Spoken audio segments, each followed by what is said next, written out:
Longtemps présenté comme le plus beau métier du monde, le journalisme au Cameroun s'exerce pourtant dans des conditions parfois regrettables. Ce métier tant respecté et vanté ailleurs tend à se présenter comme étant une affaire de clochard au Cameroun. Et ce ne sont pas des illustrations qui manquent pour le démontrer. Dans la majorité de ce qui tient lieu d'organes de presse, ils sont nombreux ces journalistes qui exercent sans salaire. Quand bien même il existe, il est atrocement bas ou alors lamentablement épisodique. Qui ignore qu'au Cameroun, la plupart des journalistes n'ont aucune sécurité sociale, n'étant pas affiliés à la Caisse nationale de prévoyance sociale. C'est la preuve de ce que bon nombre de patrons de presse au Cameroun, à défaut d'être de vulgaires bandits, ils se comportent tout de même comme de redoutables voyous.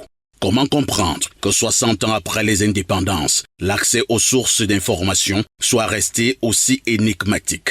Au Cameroun, les journalistes exercent sous un sentiment de peur. Les intimidations, les menaces et les emprisonnements sont son plat quotidien. Comme si cela ne suffisait pas, le pays que dirige le président Paul Biya depuis une quarantaine d'années a décidé de passer à la vitesse supérieure en assassinant froidement les journalistes moins dociles. Au moment où, dans plusieurs pays africains, la subvention de l'État à l'endroit de la communication privée s'élève à des milliards de manière annuelle au Cameroun, il est de 56 millions de francs CFA.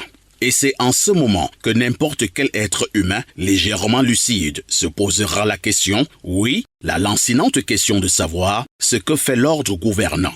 Eh bien, cet ordre a décidé de mettre sur pied un Conseil national de la communication. Véritable conseil de la répression au détriment de la sensibilisation.